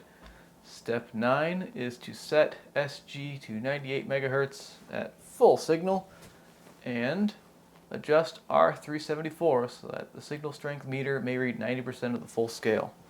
That is what I need very badly. So let's find R374. I think I found it. Let's see. Does this do what I want it to do? Yes, I can do it. I just set it to 90%. So now let's see what happens when I go off. Well, what's strange about that is now I don't really get any reasonable signal strength reading on my signal strength meter. It won't go down to 0, so I must have done something wrong or messed something up with that circuit when I restored this. So that's a bummer, but nothing that can't be figured out with some troubleshooting. Okay, I'll worry about that later. But now it is time to move on to the stereo separation, which is all out of whack right now, so hopefully we can get this working better. Alright, stereo separation alignment. Adjust the signal generator to 98. Great, we're already there. Tune the receiver to the same frequency so that the tuner pointer, or the tuning meter, is in the center. Okay. Yes, it is, but here's something that's happening right now I want to show you. If I have the receiver tuned to 98, yes, it's in the center, but see, we're having trouble getting our stereo. I'm not doing that, that's just the signal generator trying to put out stereo. So like, if I move it to the side of this, I can get very reliable FM stereo, and you should be getting stereo on either side of the center of this meter, but once I go to the right, it's gone. I go back to the center, I can kind of get it, but you know, it's not that good. And then I can get it quite well over here. I'm hoping to fix that in this here. Okay, so we've got it. We've got the tuning meter in the center. Okay, this is weird. Turn the SG modulation off with pilot signal turned off. Connect the frequency counter to test point J310 and adjust R311 so that the frequency counter may precisely read 19 kilohertz. That's wild. I have not seen that before. So, let's see about that. Okay, I guess I can take this cable off and I'll connect my frequency counter to J310. Okay, so I'm connected to J310 and I'm getting about 19 kilohertz, so let's get some higher resolution into that, huh? So there we are, we're at 19.5653. Okay, R311, where's that? I think I see it, so let's see if this changes anything. Oh yeah, I can get it to go down. That's wild. Wow. Okay. Yeah. I'll call that 19. That was interesting. Okay. We got it closer. And yeah, in case you're curious, I just had this connected right to the signal generator. Sorry, the frequency counter. Had this connected to it, and then I did this on J310 and then this to ground. That's how I got that. So, haven't seen that yet in instructions. Anyways, let's go back here. I did that wrong, folks. I was not tuned to the thing like I was supposed to be. So, okay, and now we're going to do the thing where we turn off one of the signals. We need to adjust for maximum separation using R301.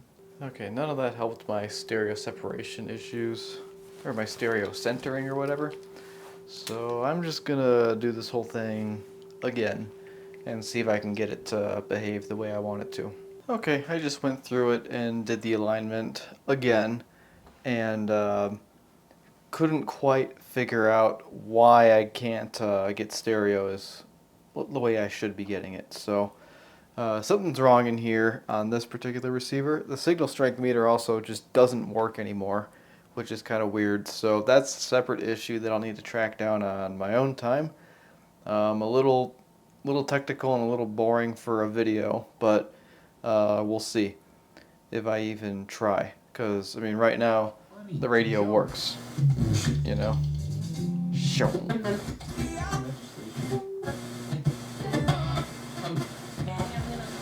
And it's pulling in stations quite well.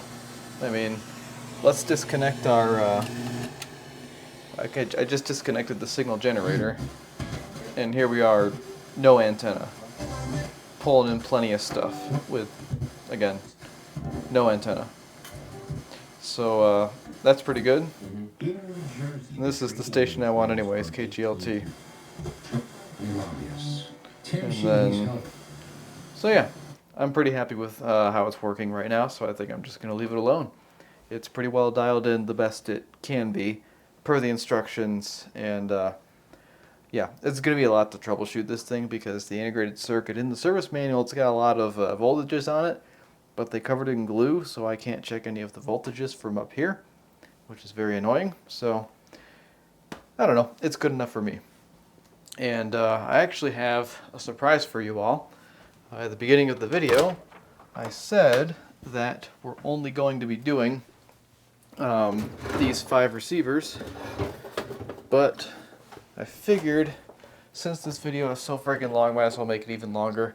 Let's do this guy too. This is the 2215B in the How to Restore Marantz video. It too needs an FM alignment, so I'm gonna wrap this thing up, put it back together, and we'll start with the 2215B, and that will be the last thing we do in this video. Alright, Marantz 2215B in the house. Let's see how this goes. Alright, so we've connected it how we're supposed to connect it. We need to set our frequency generator to 87.5 is what this particular service manual says.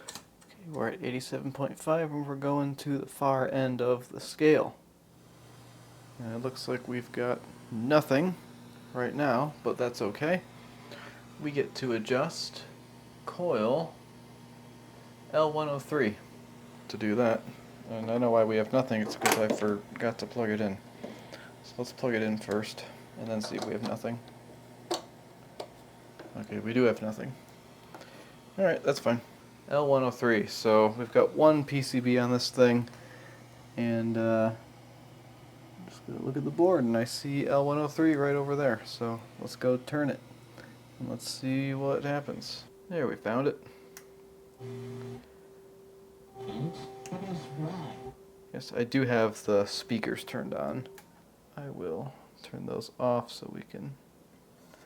And L103 does not really want to move very easily, so now it won't let go of my tool. Why is that?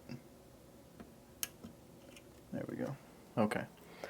Let's get a weaker signal, see if we can dial in a stronger signal as we weaken it. Okay, not that direction. Let's try the other direction. Yes, that direction is nice. It likes that one. Let's weaken it more. Go to the X10.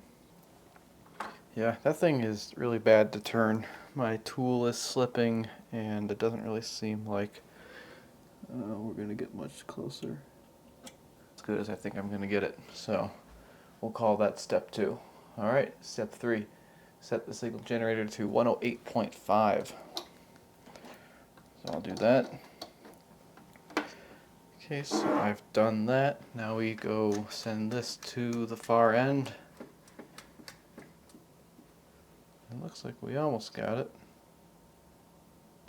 Yeah, so we get 108.5 at about 108, so let's see if we can pick up 108.5 at the far end of this thing like it says to. Alright, trimming capacitor CF3. Where the F is CF3? I don't know where that is, so I need to look in the service manual and find it. Okay, service manual doesn't say anything about where CF1, 2, and 3 are, but I'm going to do some deduction here. So, based on the service manual, it appears that CF1, 2, and 3 are on the tuner cap, which is this thing, and I'm guessing that this is CF3. So I'm going to be turning that one, but you still have 4 other screws, and you adjust these. 2 of them are for AM, and if you look at the service manual, there's CA1 and CA2, and then CF1 and CF2. So I think 2 of these screws are for AM, and 2 of these screws are for FM, these Phillips guys here.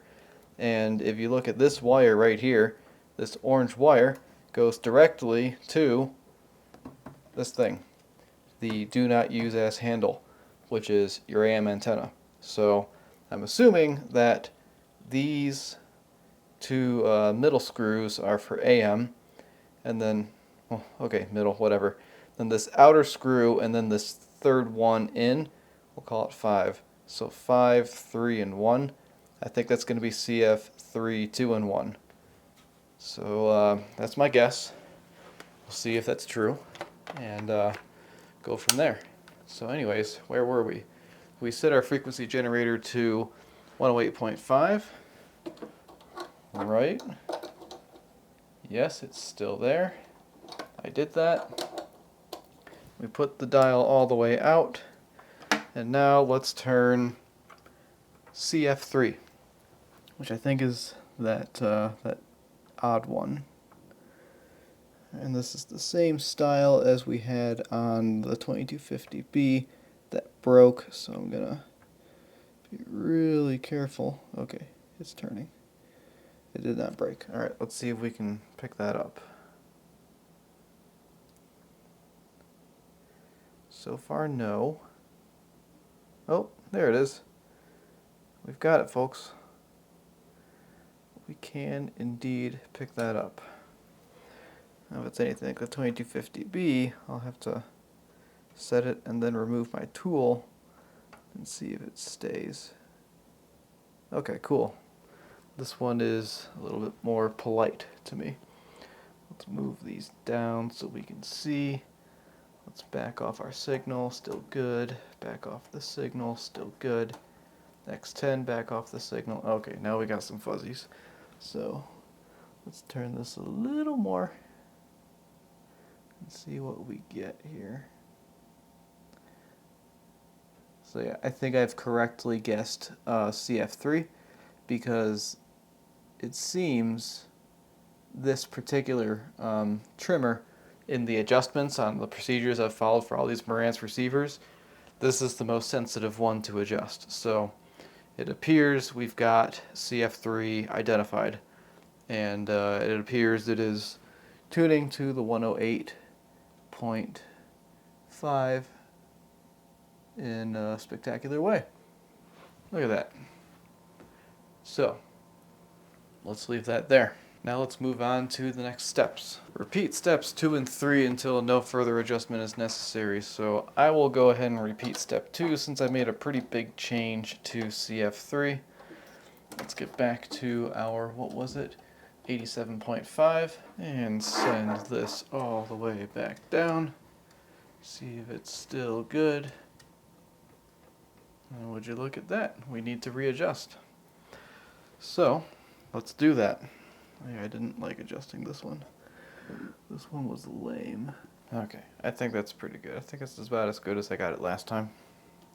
So, yep, that's cool.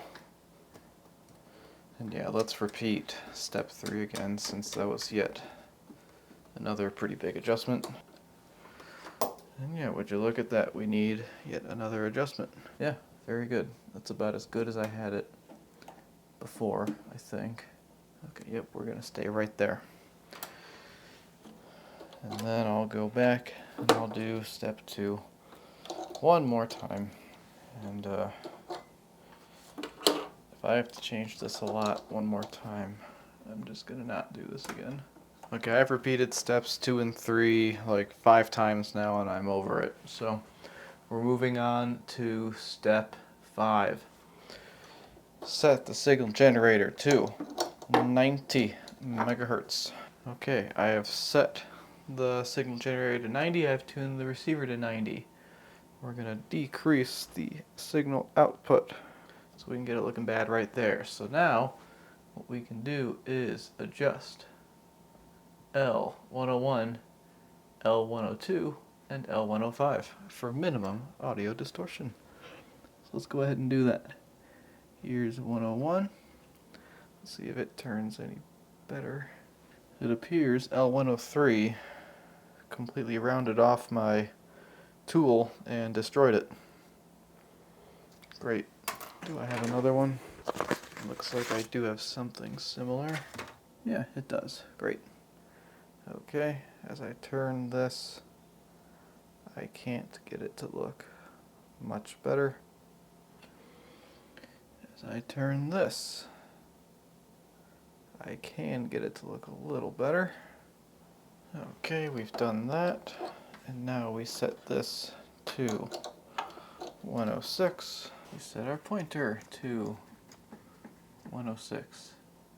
And then we're going to adjust CF1 and CF2 for minimum distortion. So let's see. if, oh yeah. So I think I assumed correctly with these adjustment screws, and they were actually quite close to begin with. Okay, we like that. Let's try the previous step one more time. And then we'll go back to 106 and see what's happening there. Having a little bit of trouble getting the stations kind of centered on this thing. Kind of going back to that step 2 and 3 thing, it's really tough to get that. Okay, now we're going to set our thing to 98.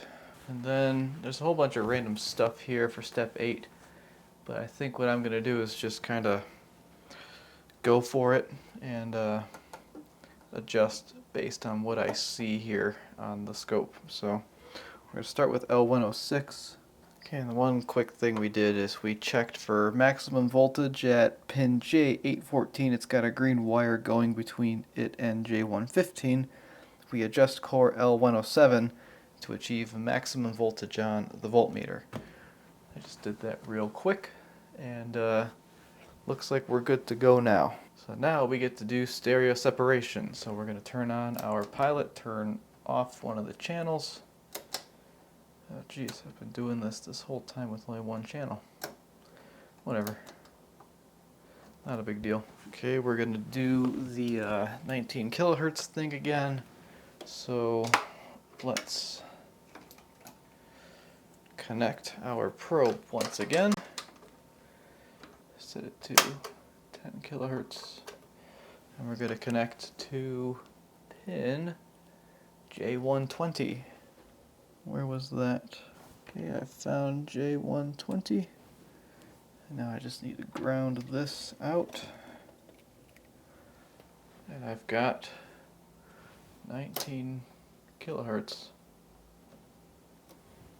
So we're good to go here. No adjustment needed at R302. So now we get to do the cool part, which is the stereo separation. We're going to adjust R301 for maximum separation between the channels. And looks like we have stereo, but it's not really. Okay, yep. So let's turn our volume down a little bit. Let's get our lines back up here like this. Now we can turn the volume back up and see there's our thing.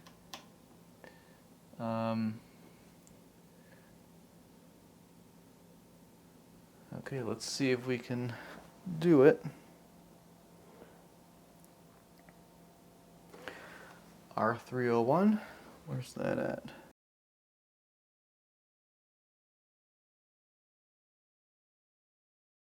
I found it.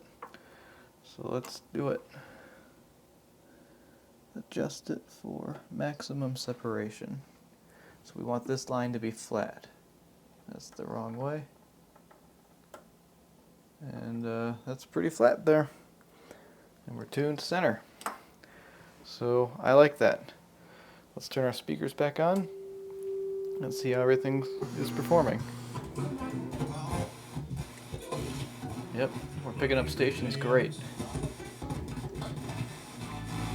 So there you go. FM alignment on the 2215B is done. Okay, definitely time to put an end to this video. This is interesting. FM alignments are kind of finicky, and these are old, and you know, sometimes things don't quite go as planned. So that's probably my best piece of advice if you're going to go into doing this sort of thing. Try to understand it as best as you can so you can make good decisions if things aren't quite lining up with what you do in the service manual or whatnot. I think these Marantz are particularly bad with instructions and things. That Pioneer SX750, that tuned really nicely, but these have been questionable. So I don't know. Anyways, that was kind of the point of this video, was just me doing FM alignments and kind of learning as I go. I'm using an SG165 because it's about the cheapest thing you can buy for doing this sort of thing. I'm not aware of anything cheaper or newer that can do this, so if you are, drop a comment. It could probably help somebody if they're trying to learn how to do this or wanting to do it on their own stuff. So yeah, I think that's about it. Thank you so much for watching. I hope you enjoyed this very lengthy video, and I will see you in the next one.